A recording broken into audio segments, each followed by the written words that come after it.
Good evening, everybody. Evening, afternoon. Welcome to Talking Skritt. I'm your host Jim this week, and it's kind of a slow week. We've got the Skimmer update for Skimmer swimming. We've got Guild Wars 2 on Steam, and this weird thing like end of dragons. I don't know what they're talking about, and it just doesn't make any sense to me. So, Baracas. But before we get into it, let's get to our fellow hosts. She is a writer on, MMORPG.com.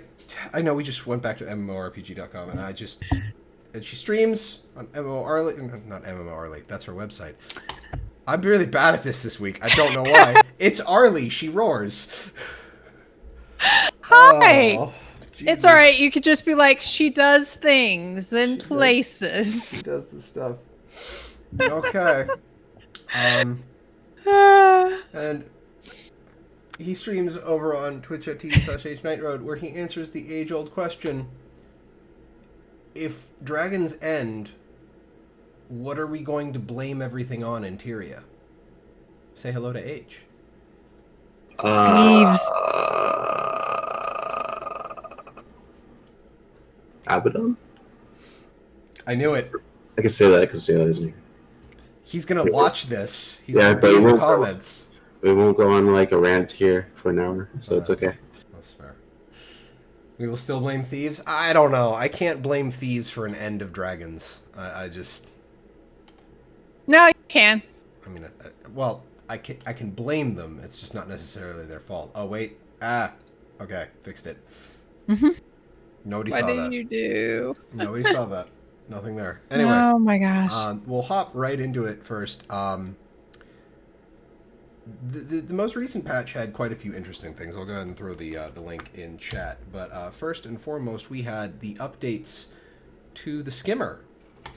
And that was, quite frankly, a very interesting time. Oh, wait, I needed that button.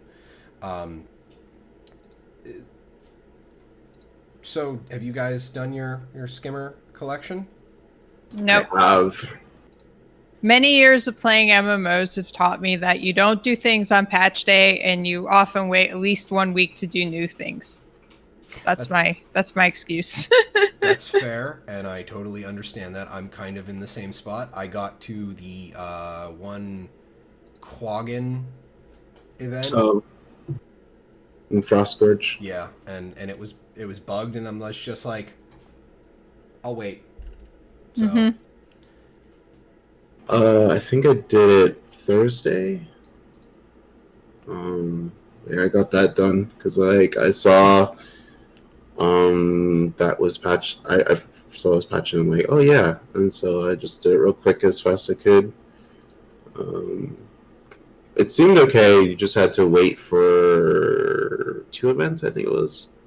And the rest was pretty much go at your own pace. Go talk to people. Yeah, I have to admit, I kind of enjoyed the running around and talking and the text that came up for everything. It was really well written. Yeah, it was nice because like you can use a guide to do it, but you can also go like the discover mode for yourself. And find things yourself. Yeah. How easy is it to figure things out for yourself? Like, the first part was okay. Like you just have to read the text and see like who like you have to. So for example, the Admoon Harbor, you have to like try to find the person, and so you would have to talk to a specific person. They don't necessarily say who. There's no mark or anything. Yeah. So you kind of just walk around and you look for like a unique name, and you try talking to that person. And Hat brings up a good point in chat, is that having the progress tied to events that don't scale with player numbers, like I get that, because it's really hard to get credit when everything dies super quickly. I feel like that's a big problem with tying a lot of events to anything that came out in like classic Guild Wars 2.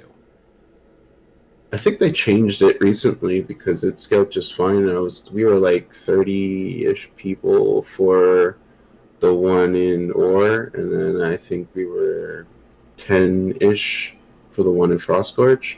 There was a lot. Okay. So there was a lot to hit. I can only imagine. I'm gonna guess that they don't want to scale it for, like, they don't want it to have it scale for like launch capacity, because if you do that, then there's gonna be some wonkiness, I'm sure. Mm-hmm. When Yeah. the population going into that event isn't gonna be as. Yeah, so that's odd, but. So how's the skimmer feel underwater, Age? My keybinds are really weird. So I think the dive was V for me, which is kind of like a ways away from what I'm usually used to. So I probably need to rebind that or something like that. But Okay. it's very smooth the way you like dip in and out. So that was very nice. And once you're underwater, I think you can use the spacebar to just like slowly go up.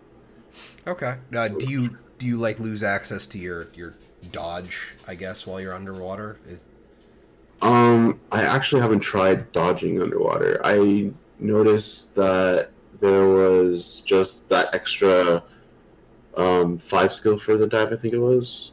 And then I think that was it. There was the mount, dismount, and then there was the engage skill okay. underwater, which I didn't do because I was doing the race. Right. Um, Um, and I get that with it feeling slower underwater, but I think that's more because of just the size of the model. Because like you're used to swimming as just the character, and then you suddenly also have the mass of the. yeah, it does feel faster above water though, which is interesting. But you are probably moving faster underwater You'd have with to the like skimmer. You'd like that would just make sense. you'd have to compare it to someone else moving, I guess. That is an interesting thing to test though. One person on a skimmer without the infusion, one with, just to see. Oh, to see if the infusion affects you when you're on the skimmer too. Yeah, Huh. that'd be interesting. That would be interesting. But Which infusion? I'm sorry. the swim speed ones. Oh, To oh. see if they take effect while on the mount. I wouldn't imagine they would, but it's possible. Considering Yeah. how much, and I'm not slighting ArenaNet here, considering like how much effort goes into underwater combat, which is to say probably not all that much, I wouldn't be surprised if like it was unintentionally affecting mount speed, but I mean I couldn't fault them for it, and it would just be something simply overlooked. But Yeah. I think it would have to do with how it's programmed, like uh, in which way it's recognized, you know? I suppose it would be different if it treated it the same as any other move speed bonus, where only the highest powered one takes effect. Right. So Because you gain move speed with swiftness on a mount. Like if someone beside you gave you swiftness. I don't think so. Yeah, so I don't necessarily know if it's coded that way because I think they just coded it with X movement speed. Yeah. But It'd be interesting to see somebody like doing a side by side comparison on stuff. Yeah. But any other thoughts on the Skimmer update going live? that's cool update. I'll probably use it for the thing we'll talk about later. But Yeah. So the next bit, we have some quality of life enhancements added to the game in both the Mystic Forge and the achievement panel. So in the Mystic Forge, the image on the left, we have a refill button has been added to the Mystic Forge. So if you're doing a recipe that you have to do a whole bunch of them, it'll just copy again whatever you just dumped into the Mystic Forge. And then on the achievements panel, they added a filtering system, which is... I can't even read it on my own screen. God damn it, Jim. I have too many windows open. An achievement point filter, rewards filter, mastery point filter, which is going to be super useful, I think. A titles filter, and then a clear filter, or a clear option. So I think both of those are really nice little things. Oh, there are die kit previews? I missed that. Huh. You could. What do you mean die kit previews? Hat just said in chat that die kit previews apparently got added too. Oh. Like, I don't understand so, what you so mean you would by- right click on, or like right click or left click on a die, or I would assume so. You can right click on a die kit and see what's available in it, and then be able to preview the dies out of it. oh yeah, that Okay. that is Oh. good, especially for birthday stuff. So you can see the ones you already have. Yeah, that would be helpful because those birthday ones where you get to choose of the different types, I am always like, I can't remember which one I have almost all of them of. Yeah. Before that, you could go to the wiki, and if you had your API key to give to the wiki, it would show which ones you had if you just wikied the die kit. Right. Name, which is kind of a little, like, you really shouldn't have to go out Laborious. of the game to figure that out, but yeah. Yeah. But I don't often use the Mystic Forge, I'll admit. I'm not one of those people who pays attention to every single time Mystic Forger is on the daily list, even though I probably should.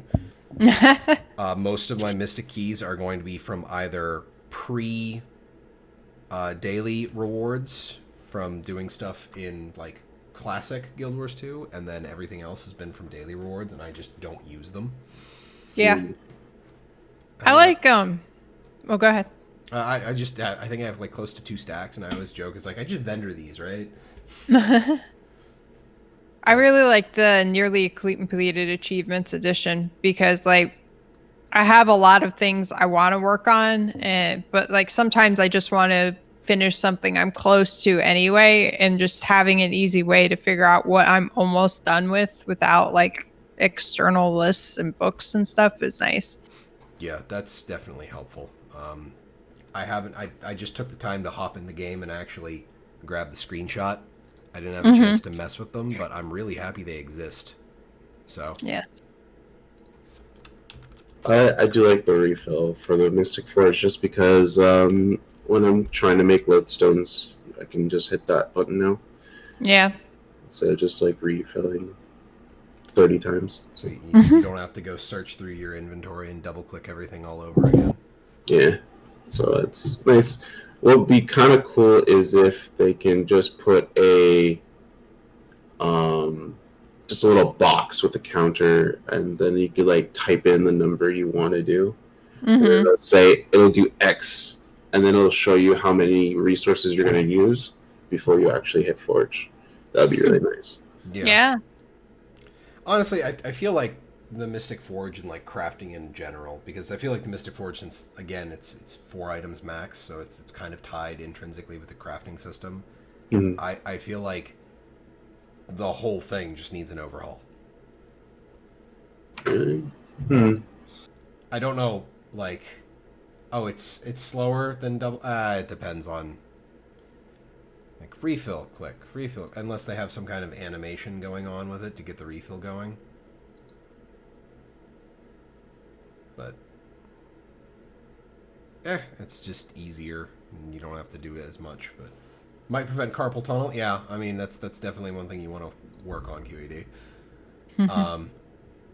So tiny updates.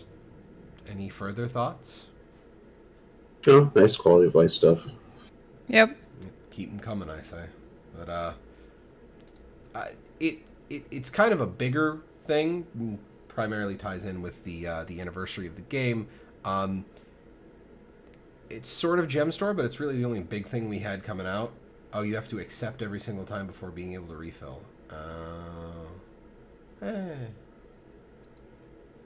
Wait, so when you hit refill, there's a accept question, and then when you, like, wait, that's just weird. So wait, refill has a confirmation and Forge has a confirmation? I wouldn't think refill should have a confirmation. That's a little much. I think just one should do it when you do the Forge part. That's so weird. Yeah. Okay. But the only bit of gem store news we were really looking to talk about is the 8th anniversary supply drop requisition, which is this will be the 3rd supply drop pack that they drop. You buy one time, and then it just sends you a bundle of items every week that it's active. And generally speaking, it's on a pretty deep discount for if you buy it on the first week, and the discount gets lower as the weeks go on. So the week of August 25th, this week, it is currently 2,400 gems at a 20% discount. Week 1 will get you 5 Black Lion keys, 1 gold Black Lion key, which is one that guarantees 1 rare item drop, 2 random wardrobe unlocks, and 1 Lore Keeper weapon select box. Now, I bought this because I think these things are very much worth the value, especially if you grab it week 1. The Lore Keeper weapon is one of the new Black Lion ticket weapons. It gives you the Black Lion ticket skin, which you can then just turn around and sell on the trading post. Yeah. So, there's that. Week 2, which will go up to 2,550 gems for a 15% discount. Just, I'm sorry, not to interrupt, but just to double check to make sure, like, I didn't misunderstand something. You just have to buy 1 week to get all the weeks, right? Yes. Yeah. Okay. Like, you spend whatever the price is at the time you buy it, and you get all of this. It's Okay. just the best value is from week 1. But at the very least, unlike a lot of, like, season pass kind of stuff, that we know exactly what's in it from the first time it comes out. Week 2, starting September 1st, is a Bizarre Beasts Mount Select license, which is going to be a new set of mount skins, I believe. A Black Lion outfit voucher, and a choice of one of the following: an Exotic Breeds Mount Select license, a Mistborn Mount Select license, the Curious Creatures Mount Select license, the New Horizons Mount Select license, or the Bizarre Beasts Mount Adoption license. So you are guaranteed the Bizarre Beasts Mount Select, which is one of the ones that you pick, or you can pick from 4 other Mount Select licenses, or get a random Bizarre Beasts mount ticket. Interesting. Either way, you get week 2 is 2 mount skins. Oh, it's it's QED. What I'm saying is, and it's the Bizarre Beast Mount Select. Oh no, is it all 4 of those? You get 5 mounts, or is it just? It's one Bizarre Beast Mount Select, and then you have the choice between choosing another select license or the Bizarre Beast Adoption, which is random. Like, I'd actually have to hop in and check that, because actually no, I can't, because I can't see it anymore because I bought it. I was gonna say I can look. Yeah, they did not format it nicely. Did I not say that well? QED? No, it seems like No, I must have said that improperly. So, like, that's what I meant, is like you get the Bizarre Beast Select license guaranteed, and then you get your choice of the last 5 that I talked about. Yeah. That's what he said. So week 2 is an outfit voucher and then 2 mount skins, which, I mean, I'm okay with. Like, the mount skins alone are usually pretty nice. Well, so you get 2 definite mount skins and a Black Lion outfit voucher. Yes. As well. So it's like 3 things that week. Yeah. Although I know a lot of people aren't exactly huge fans of outfits, so. Right. Then week 3, it goes up to 2,700 gems. You get a Black Lion backpack and glider voucher, a Black Lion weapons voucher, and 1 Black Lion dye canister package, including 2 canisters each of red, blue, and green. Oh boy, dyes. Hopefully they're actually, like, decent rare dyes. But Black Lion canister. I don't think I have many of those.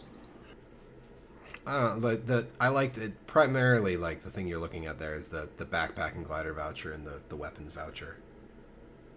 Yeah, I'm not a huge fan of the die, like the random die system either, QED. I mean, every time we ever talked about the gem store and it was like the new die pack, and it's just like you have like 6 or 7 dies out of 25 and you're spending gems on this, and it's just like, right. Nah, I'm not I wouldn't want to deal with that. And then week 4, which is September 15th, is at full price at 3,000 gems, but doesn't matter. As long as you buy it, you get everything that comes out of it. 5 Black Lion statuettes, a single mythic weapon choice, 2 Black Lion mini claim tickets, as I change the text in the notes, and a container with 1 communal boost bonfire and 2 heroic boosters. So QED is the one who said that the mythic weapon choice is like the big deal for this, which I'm not 100% familiar with what the mythic skins look like as I wait for the wiki to load. The mythic axe. Oh, that's shiny. Very shiny. Those are real shiny. Normally it's like the great sword that tends to do the best job. Well, usually, like, the great sword is one of the things that you can see whatever the thematic part of it the best, because it's so big. They're only available from the gem store if you buy an outfit for 2,000 gems. Oh, okay. Wow, I actually rather like that. That's pretty cool. They have a glow effect on them. I'm just gonna grab the link to the whole set of skins for everybody in chat, so y'all can take a look at it. And I'll make sure to put since we're making a whole big deal out of this, I'll make sure to link it on YouTube for everybody there. Yeah, these are nice. These are pretty cool.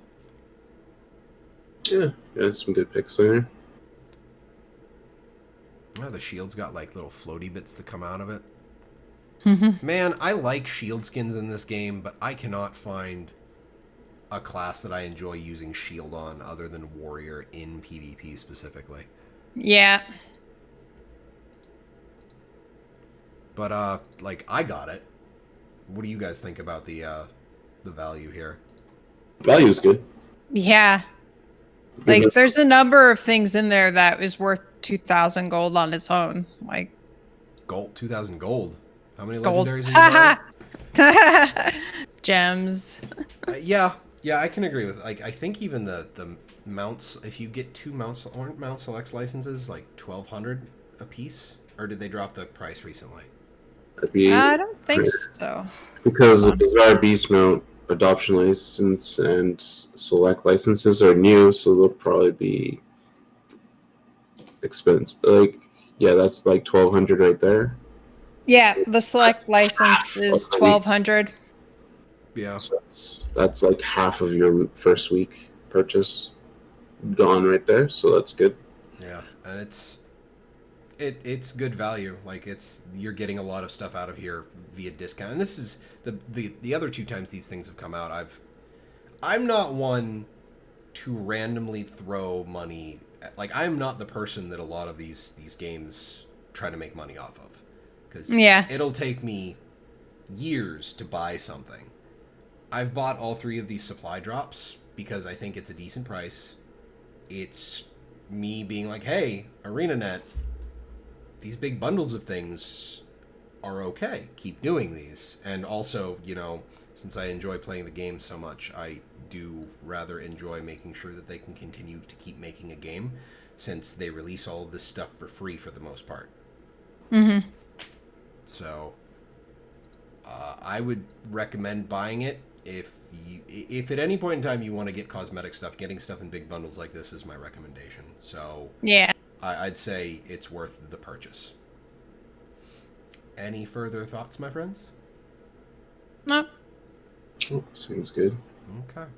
Well, moving on to something we talked about a while ago.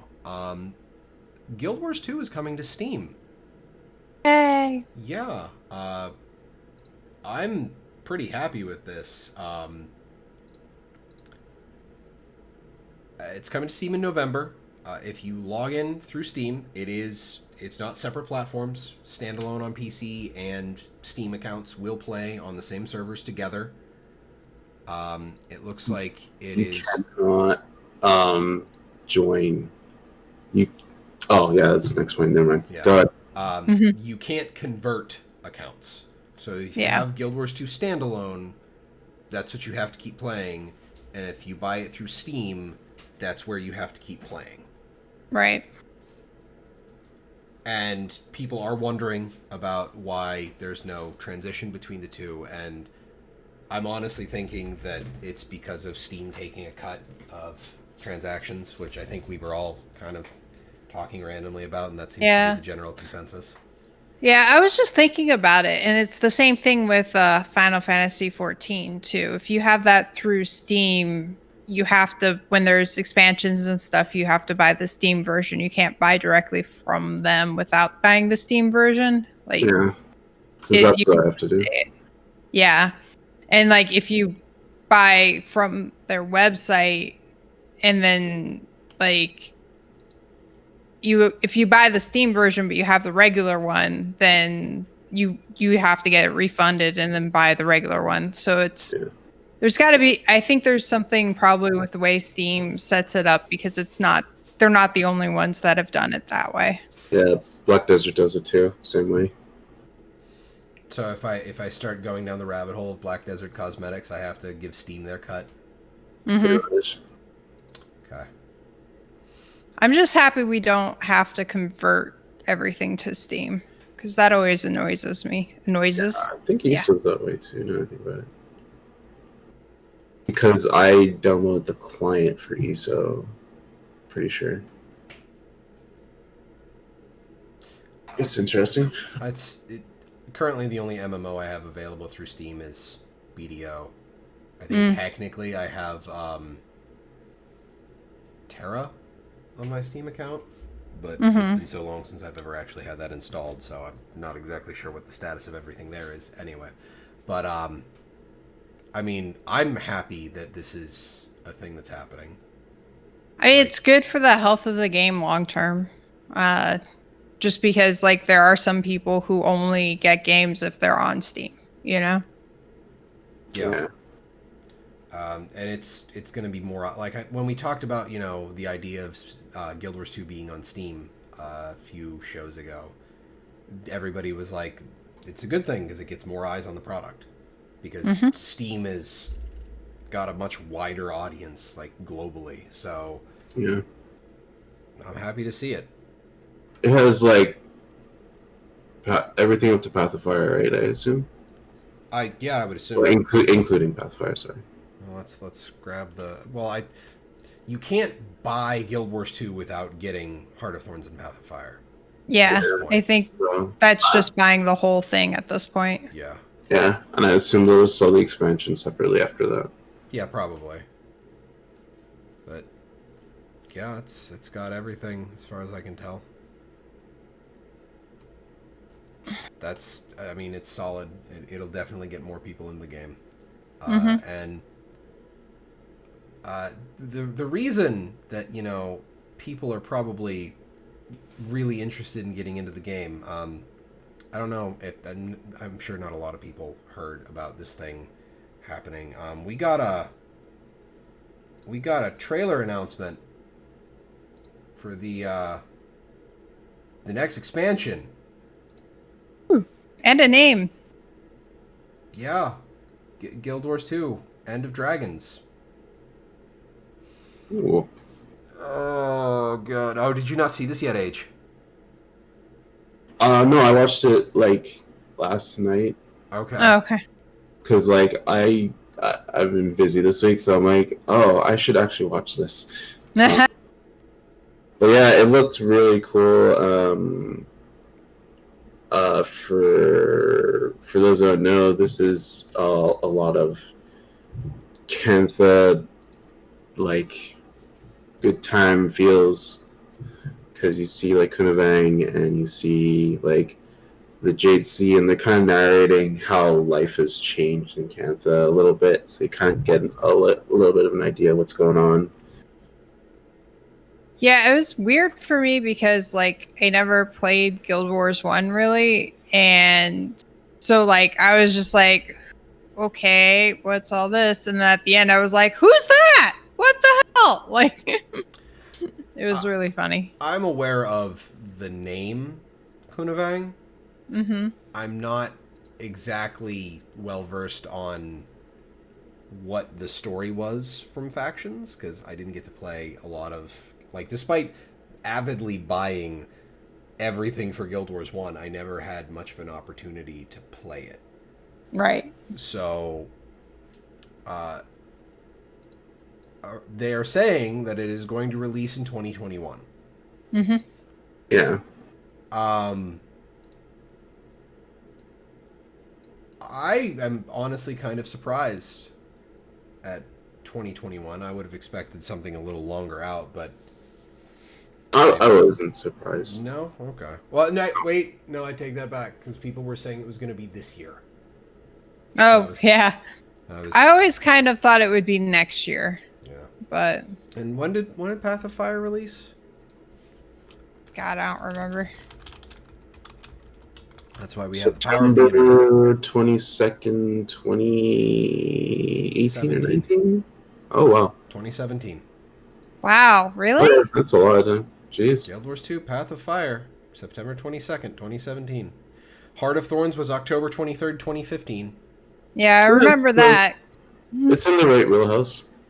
So that's a little bit longer, so 4 years instead of 2 for release. And I'd say that we haven't really faced that much of a content drought in Path of Fire. Like, I always remember the eternity of Silver Wastes in between the end of Season 2 and the release of Heart of Thorns. Yes. Good times. Why they didn't add that information to the trailer, Kitten? That I would say because they wanted people to... I would possibly say because they wanted to keep it short and then have people go to blog posts and websites and stuff for release of information. Just... Oh, for a release date? Well, for a release time. A release time? 2021. So. Subject to change. Yeah, I was going to say they probably aren't ready to give an exact release date yet. Yeah, so like they can get people hyped but not get their hopes up on a certain time frame, you know?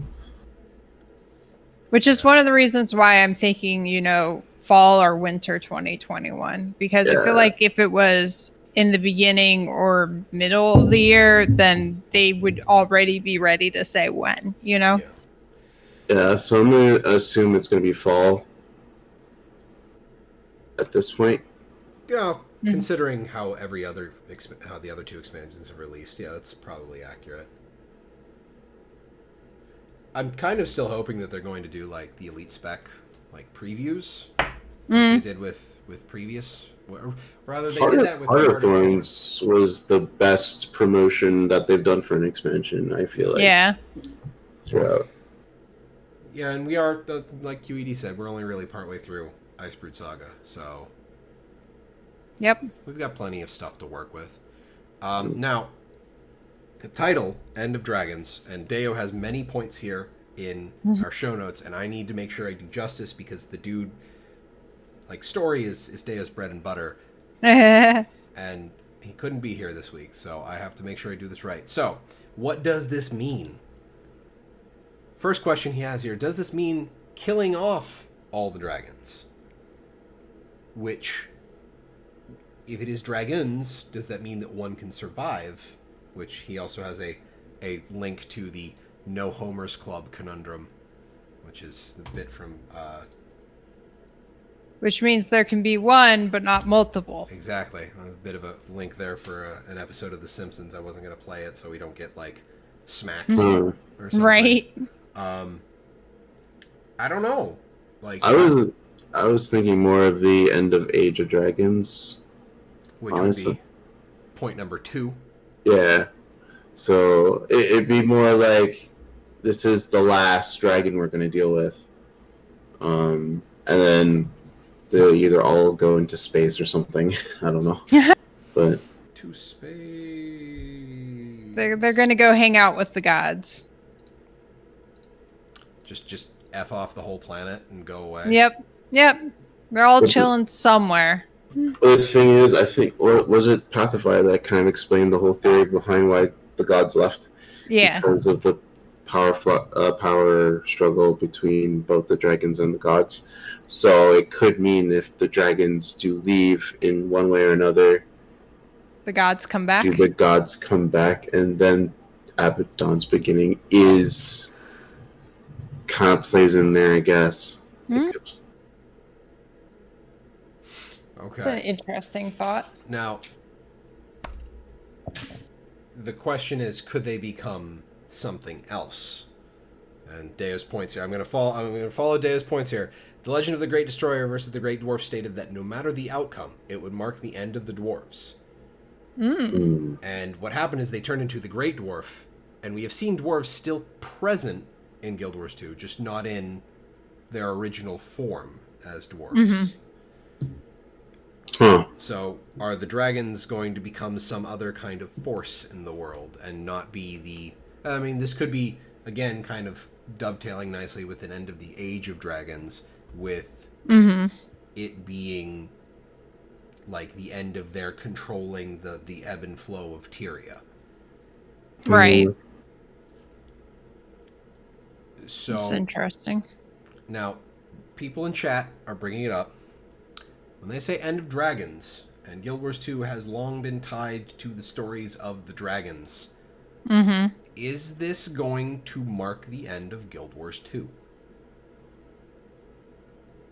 That would be Potential. interesting. Well, there is. Well, I was just gonna say there is that quote from Mo a long time ago when somebody asked him what is the story of Guild Wars 2, and he said, "I can sum it up in one word: it's dragons." So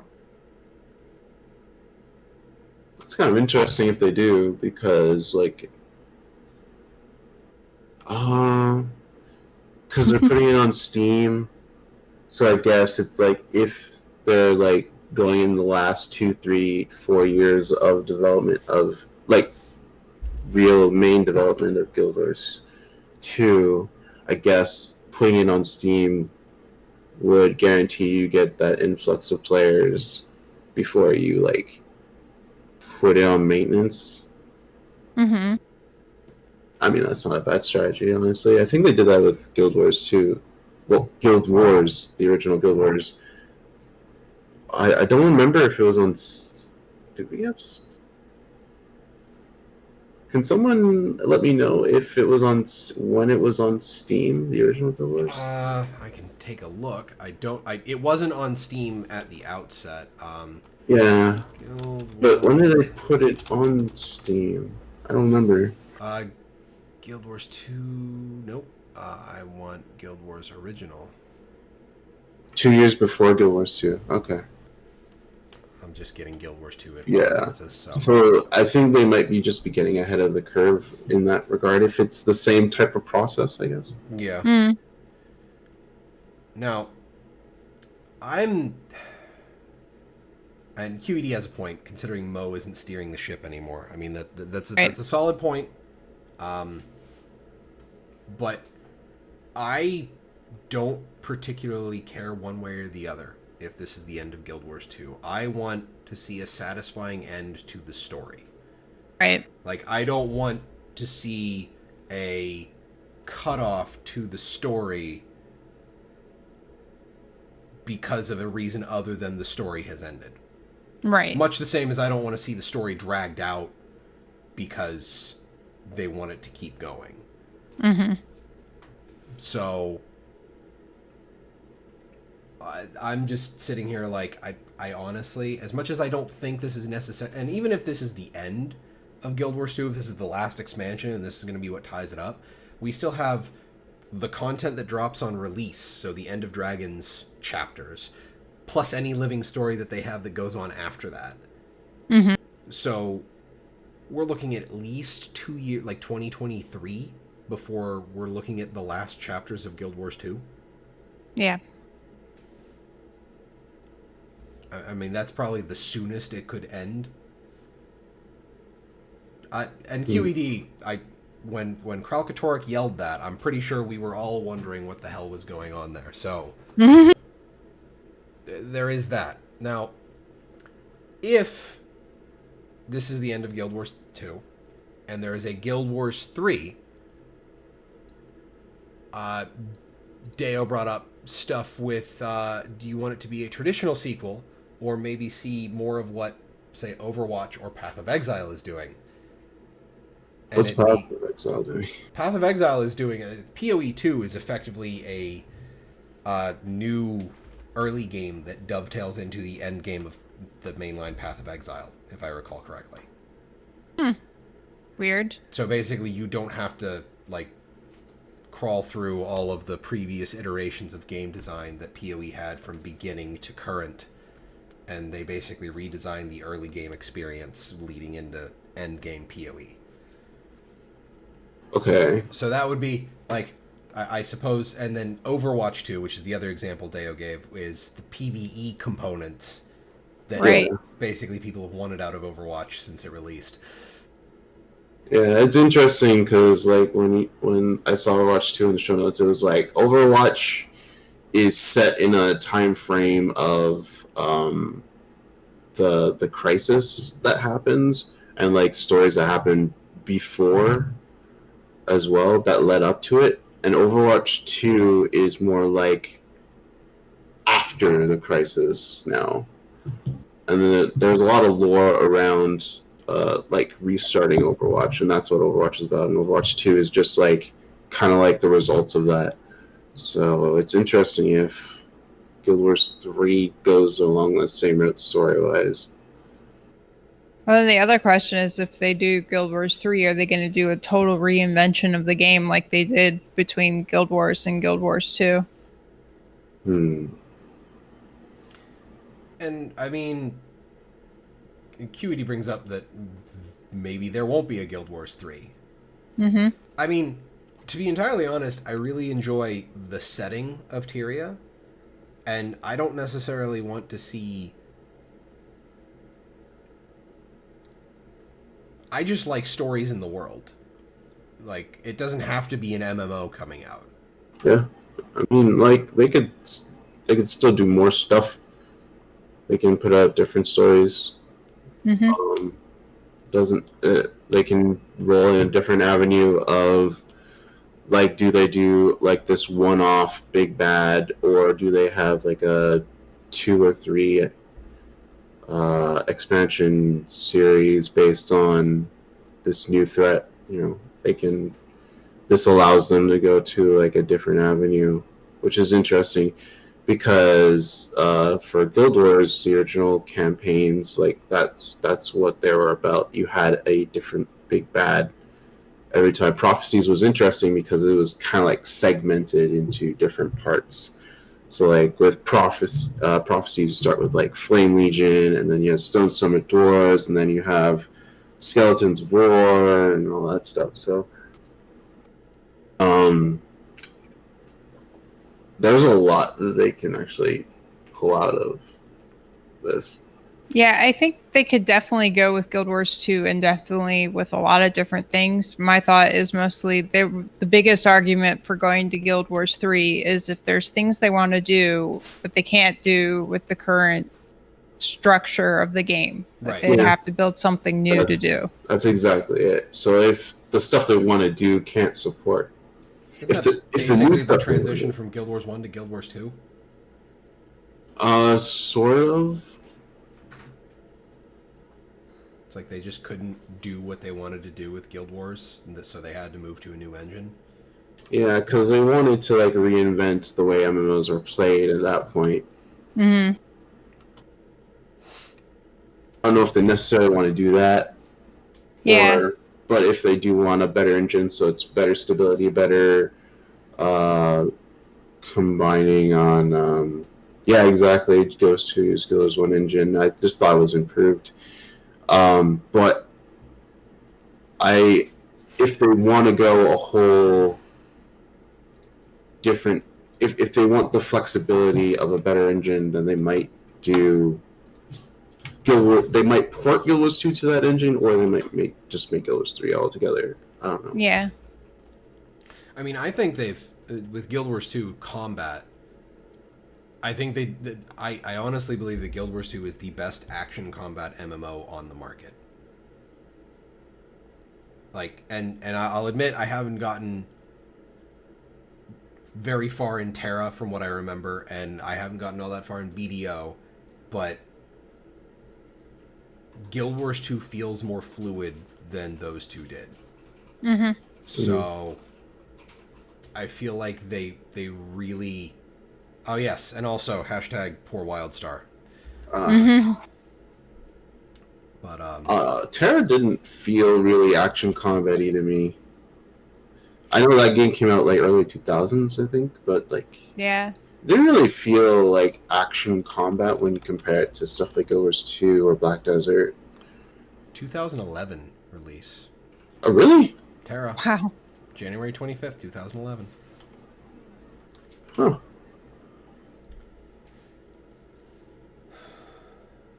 But yeah, I don't know. Just if I feel like MMOs like need to have some form of action combat nowadays. Like New World. I've been watching Jebra stream it a little bit, and it looks like it has that. It's kind of like that ESO / RuneScape type of feel to it aesthetically, but with like forms of action combat. So you can block, you can it has like basically ESO ability, like fighting styles, and you can run out of ammunition, things like that. So yeah, I'd have to mess with it. I don't have access to the game. So I'll have to, ask some people that I know that will be playing New World, which everybody in the audience will find out shortly when we get to Community Corner.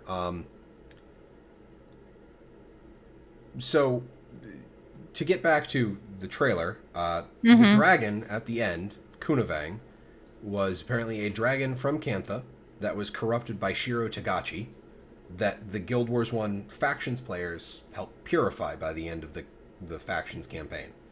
yeah. So we have a Guild Wars 1 character literally coming back into play. I honestly feel like I need to play through factions before this comes out. See if I can manage to pull that off, because I feel like it would be nice to have like the baseline. I wanted to get through Nightfall, but I never had the time to do that before Path of Fire came out. Right. I know, QED. I know. Trust me, you're on the list. I'm gonna have like a static group to run instances with before I even start playing the campaign. But the thing is, Kunavang, there's a conversation going on in the trailer. And we don't know who the other voice is. From the narrative lead on End of Dragons, a gentleman by the name of Quan Peng, I'm probably not pronouncing that properly, is detailing that this is the first peek at Kunavang and a mysterious new character. Now, Deo has, right after this, Mr. E? Question mark, exclamation point. Which I could have sworn we found out who Mystery was, and it was disappointing. I believe Mr. E was the herald that we met in the chapter where PD released. Right. And yeah, and okay. They were just basically like a super fan of the commander. Okay. So yeah. I didn't remember who it was. I just remembered feelings of disappointment. Because it's kind of like if Half-Life 3 ever releases, it'll never be like the right. whole mysterious Mr. E got dragged out, and then it's literally can't live up to the hype. So yeah, but the fact that Quan is saying that this is a new character rules out that Kunavang isn't talking to Aurene. Right. And although it's a female voice, it didn't sound like Aurene to me. Like, her voice is different, I think. It's the same voice actress that does Air. Oh, okay. I'm pretty sure. Air's coming back! Technically, I guess. I don't know. I kind of don't want to know. I kind of want to find out. Oh, wait. No, that's not Mr. E. Mr. E is not the Herald. No? No. I thought it was revealed while sometime around the time we were dealing with the Codicus stuff. Like, I swear I remember that. There were letters several letters from E were scattered around Lake Doric, mostly on dead Seraph bodies. Mm-hmm. Due to one of the letters referencing Whisper's protocol, E seemed to be either an Order of Whisper's agent or was somehow close enough to them to be knowledgeable about their protocols. Letters revealed that he learned Caudicus had become the new confessor of the White Mantle, and he wanted Caudicus taken out. E was elsewhere during the Siege of Divinity's Reach. Yep, we have no idea who E is.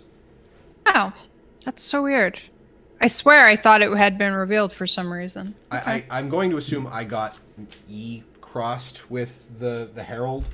Mm-hmm. So, yeah, that's still an unresolved plot thread. Okay. But the new since this is a new character, it's not Aurene.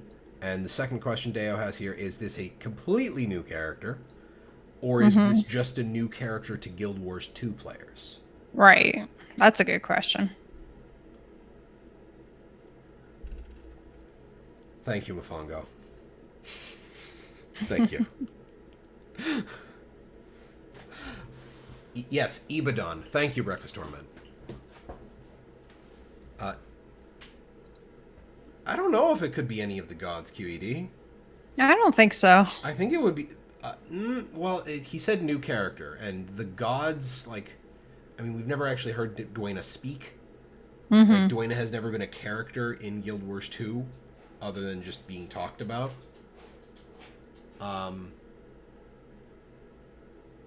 The only goddess we ever talked to was... her name completely escapes me. Goddess of Secrets, stole your glory. Cormyr, thank you. Yeah, Cormyr was the only... Cormyr and Balthazar were the only two of the 6 gods that have shown up actively. Mm-hmm. And Cormyr, when we talked to her, she said she was about to leave for good. She was just talking to us quickly. It's like, I need to tell you things, but I'm not going to help you. Bye. Right. Have fun with that. It's like, yeah, no, just leave. Don't help us with the giant world-shattering dragons. Yep. And a god running rampant. Yeah. But, I mean, I guess just the... I mean, we already basically knew it, but hashtag Cantha confirmed. Am I right? Yeah. Mm-hmm. Which, I mean, I don't think we were at all shocked by. Especially after that teaser image that they released. But, we're not going to have to wait until 2021 to get a taste of Cantha, apparently. Because, Nani? they gave us some information about the new Fractal. Fractal. Okay, this I missed. Yeah, well, it was embedded deep within the anniversary stream, which... Okay. Yeah. I'm not all the way into that. I was trying to watch it all yesterday. I've got a link here for chat directly to the part with the Fractal, but apparently September 15th it's going to drop.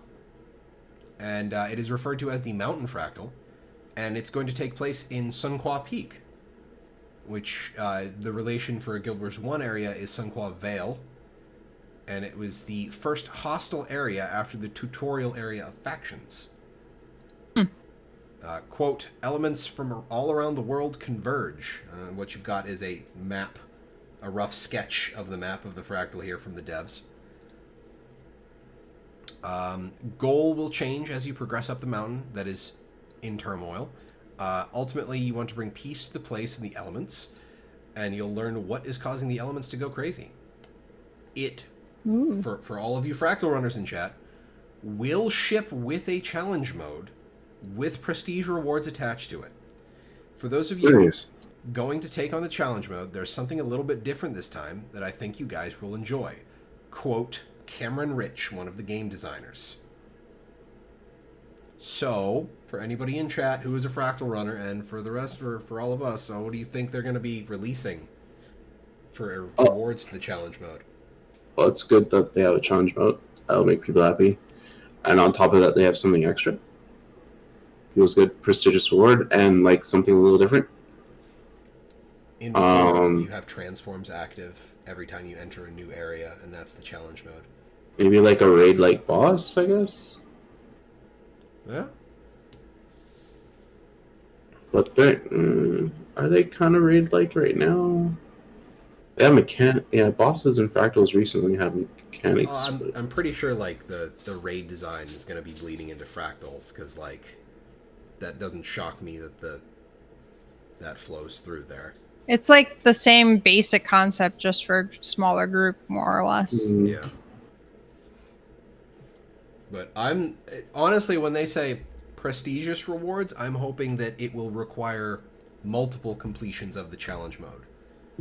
Yeah. Like you have to do this multiple times and possibly have slightly different requirements every time you go through in order to progress, say, like some kind of challenge collection.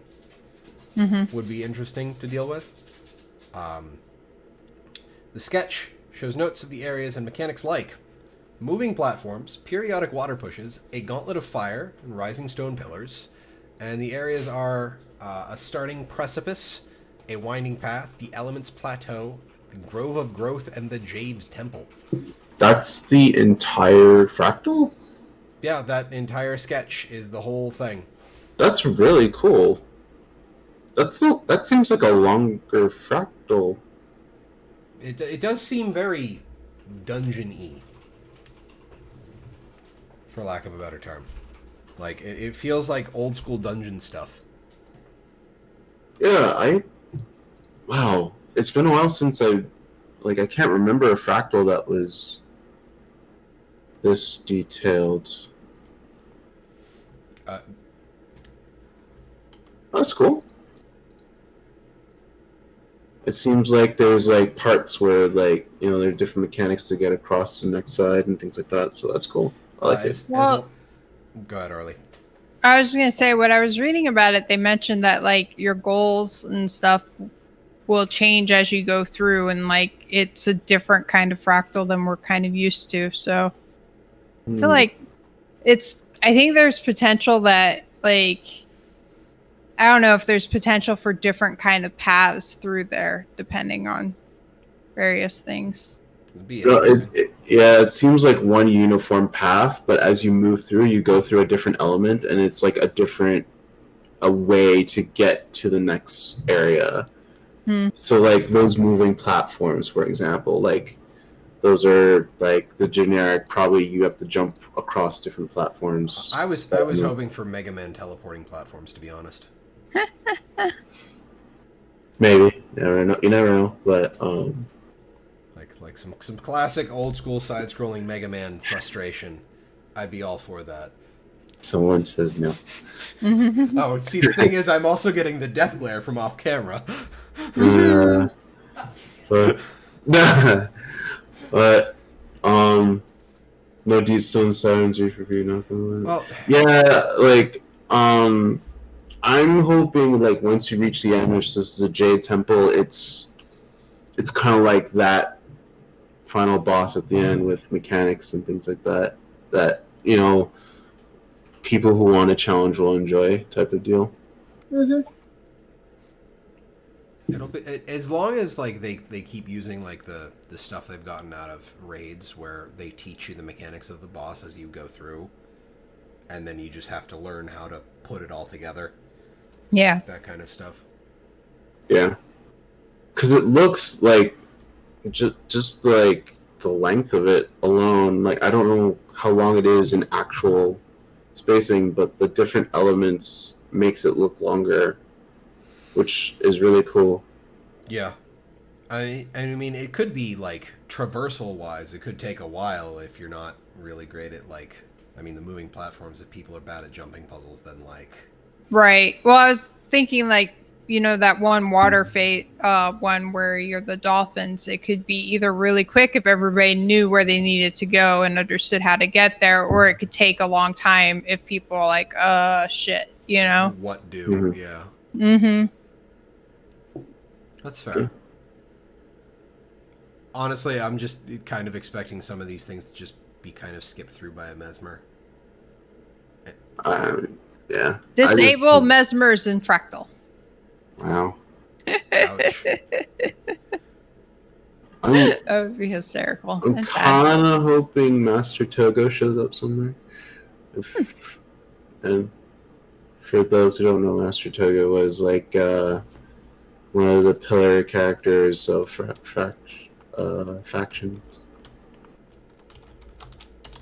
So, pretty very interesting. Kind of want to know who drew this. Like, Hang on, because he was talking to Ruby right before. Oh. Give me a second. I can pull up the link. It might have been Cameron Rich, the guy who was... I'm going to try and mute tab. Thank you. yeah, because I was watching the anniversary stream and then, like, I had to deal with things, so. Yeah, Cameron Rich is the one who's talking. And I'm going to assume that it's not necessarily... He didn't necessarily draw this himself, but, like, this is, like, the team sketch. Okay. But Interesting. I mean, I always like seeing this kind of behind-the-scenes stuff. Mm-hmm. Because it makes me happy to see, like, their thought processes and sketched out, like, stuff sketched out. So I'm happy that, like, they're not waiting until after the expansion drop to drop Cantha content. Right. And I'll have to admit, saying that and seeing, Age's reaction is just, by the way, we're going to get Cantha stuff, and Nani? That was perfect, Age. I appreciate that. No problem. But I'm excited to see this. Oh my god, Torment. No. Pocket Raptor Swarm! I will have to do that. Yes. Press. You want to do the challenge mode for it? I would do the challenge mode if I got Pocket Raptor Swarm. Yes. Ugh. That'd be wonky as hell. But moving away from fractals to less exciting things, the anniversary sale is going on. It's currently 50% off standard and deluxe editions of Path of Fire. Just you use the code anniversary50 on buy.guildwars2.com, and it's good until September 4th. So, if you need to buy another 2 or 3 accounts to, skim off all the daily rewards and feed your growing legendary crafting habit, there's a sale. Crazy. Yeah. How many accounts did Salisi have? Like 15, I think. I thought he had more than that. Maybe. There's a lot. He might have more now. What with the sale going on? Should message him. By the way, how many accounts are you at now? I might have to, because I know for a fact he had a folder of shortcuts that were all designed to log on to specific accounts. So yes. But that's so if you're looking to buy the game, if you're looking to convince friends to play the game, it's 50% off right now. Be very easy. How many does Rumpo have, QED? 100. Let's see. I was expecting over 100. 45. Oh, okay, 45. So not that bad. I just can't imagine having that many accounts and actually doing things on that many accounts. Like, Well, Really? I don't think you really do much on the other accounts. just log in, log out. Well, I know a lot of people just do that because the daily rewards are worth it. But like, I could see people doing that for like, holidays, for like holiday achievements. Yeah. If you hop on for the world boss rush that just happened, the bonus bags of goods are That was super lucrative, yeah. yeah, like Yeah. even if you were I was just doing it casually, and I got piles of crafting material out of that. Yeah. I should have participated in that. I just didn't, though. But now I have a tonic that turns me into a box. Yeah. Ooh!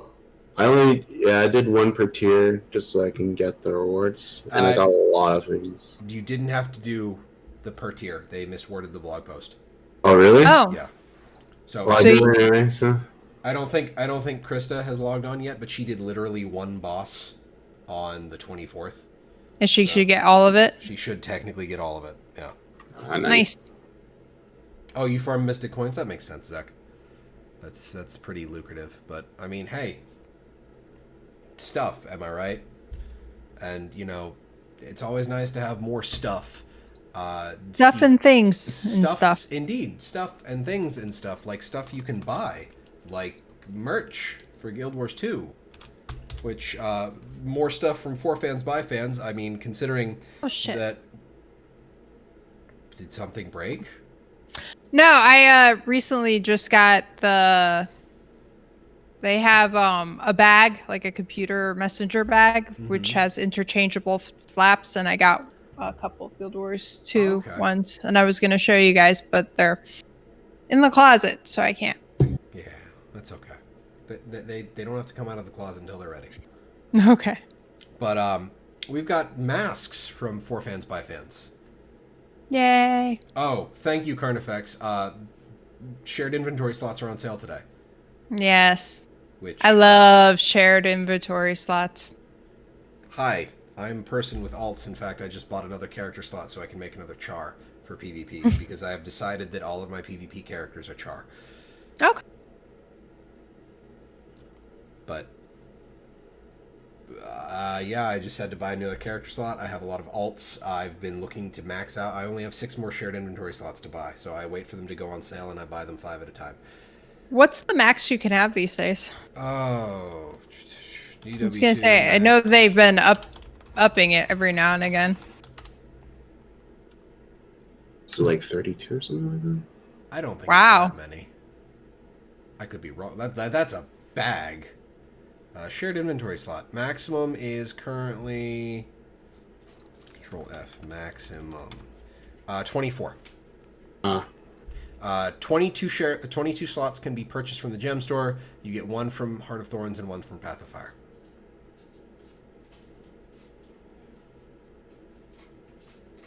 The Asura meta hat? No, Char. It's the Breaker warband. I even have them color coordinated.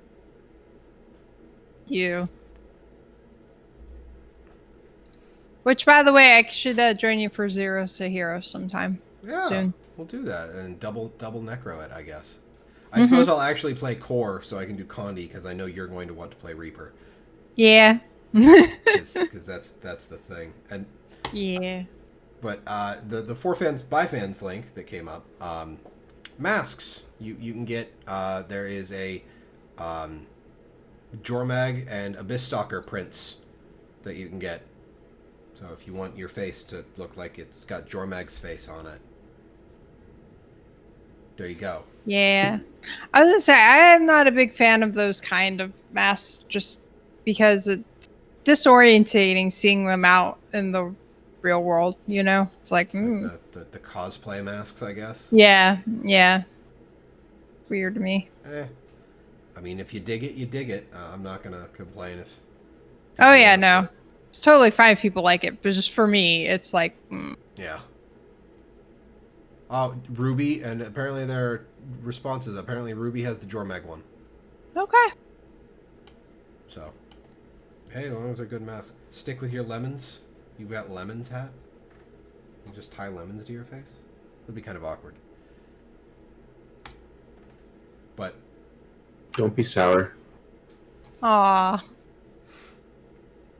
But I'm going to assume it's just lemons printed on the cloth. So, but that's it for like the things for the news. We're on Community Corner now, and for Community Corner, we've actually got a rather large helping of stuff. TheLazyPeon actually did another Guild Wars 2 video, the look 2020 look. Go ahead and toss the link in chat here. He's a variety MMO content creator. He decided to take a second look at Guild Wars 2 in 2020. He did a recent video. I say recent, I think it was like in 2018 or something. His video is generally positive, and if you're looking to get friends into game, it might be first impressions for the 5th time. Yes. Yeah, I know, QED. I mean, to be fair, with as much that changes in the game over the course of 2 or 3 years, I don't think it's necessarily a bad thing to have people doing first impressions videos on a semi-regular basis. Because, I mean... Yeah. Even like re-reviews after like something that's been gone this long, you know? Yeah, and like, can you imagine just creating a brand new account right now? No. And yeah, clickbait, I know. And plus, I I mean, mean, the only thing he has to talk about right now is New World and Ashes of Creation, I think. So, if it comes to MMOs, so. yeah. And I mean, if you want to be super cynical about it, they just had the announcement that it's going to Steam, and the announcement that it's going to, you know, that the expansion's dropping. So like, people are going to be looking for Guild Wars 2 content. So, can't blame him for putting out another video on it, really, because I mean that's business, and the YouTube algorithm is all-consuming and demands more and more of their time as creators. So, I mean, it is what it is. But again, an updated, here's a first impressions video to like send to friends, be like, hey, the game's on sale. Here's somebody talking about it. Would you like to play? Yeah. Yes, views for the View God hat. But next up, the DX12 patch has been updated. So we've got a fix to broken character portraits, which I mean is cool. It's nice to see that kind of stuff show up. Especially, I'm glad this is being supported. To be honest, like this is a big deal. I would love for the game to support it natively, Right. as you do. I totally get like kind of keeping a lowest common denominator development ideal on MMOs, because you can't always guarantee that people are going to be capable of like running on DX12. I mean, I'm pretty sure there are probably still people playing the game on like XP in the world somewhere.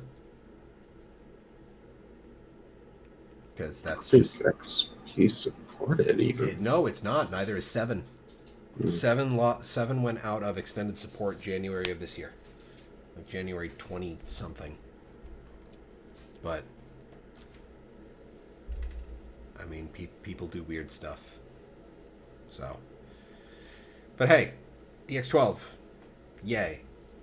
You can play it on Guild Wars 2 if you feel like it. Something a bit bigger is Guild Wars 2 Efficiency's Great Junk Hunt. Yay, junk. To quote their post here, if you go to the stats section on efficiency, you'll see a new category called Pointless Statistics.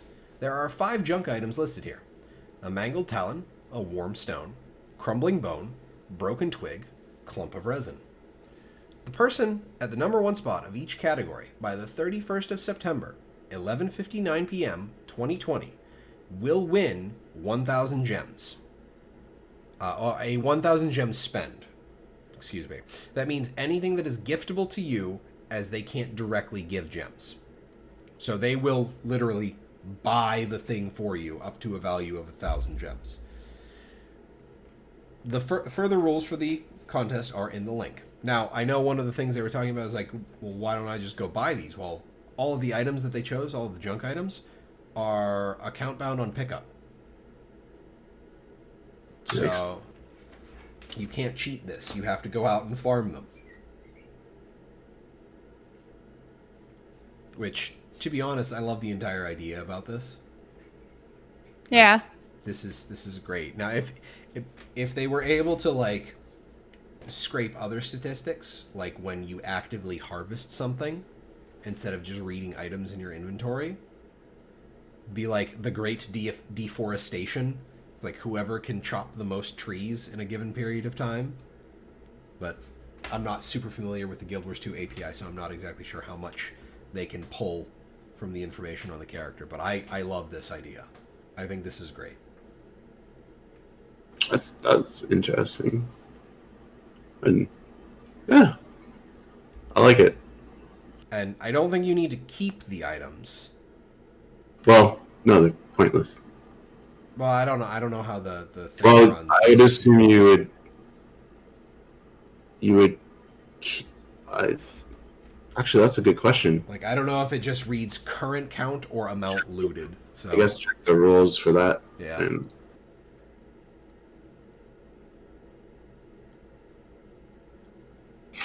That's just an interesting one. All right, cool. Yeah.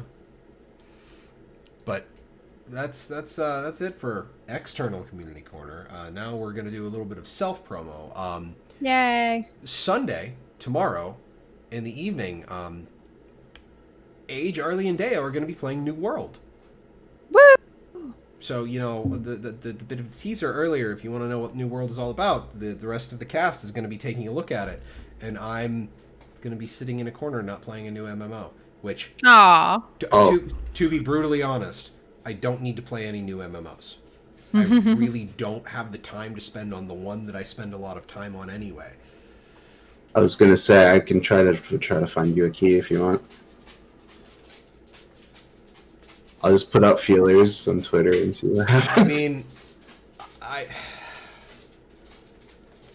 I mean, if it's easy to do, sure. I don't know how much time I'd be able to play it. I don't even know if I'd be able to join you tomorrow. So, I don't know if it's necessarily worth it. Now, the other thing is Tuesday, more Uno, which will probably result in me getting another draw 20 or more at some point. But hey, I'll deal with it. And then Wednesday, I'm going to be back in PvP, which I need to do some supplemental games because I'm trying to keep up with, like, the games required to stay on the leaderboard, which means I probably need to play either today or tomorrow a couple more games because I'm close. I'm close to keeping up on it.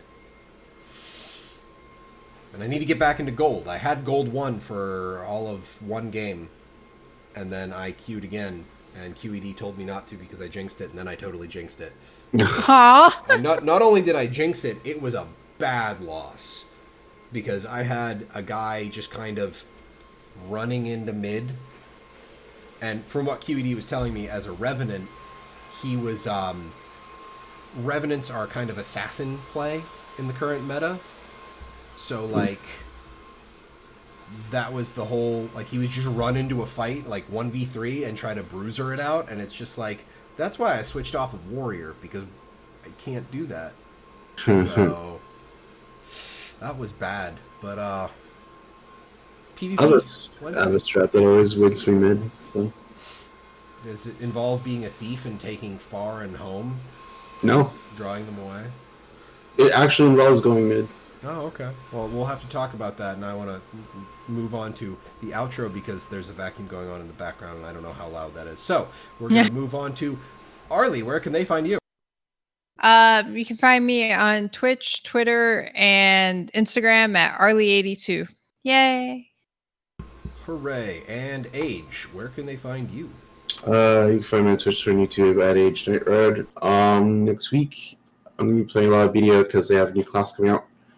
So, yeah, I'll probably stream that a lot. So, feel free to hang out for that.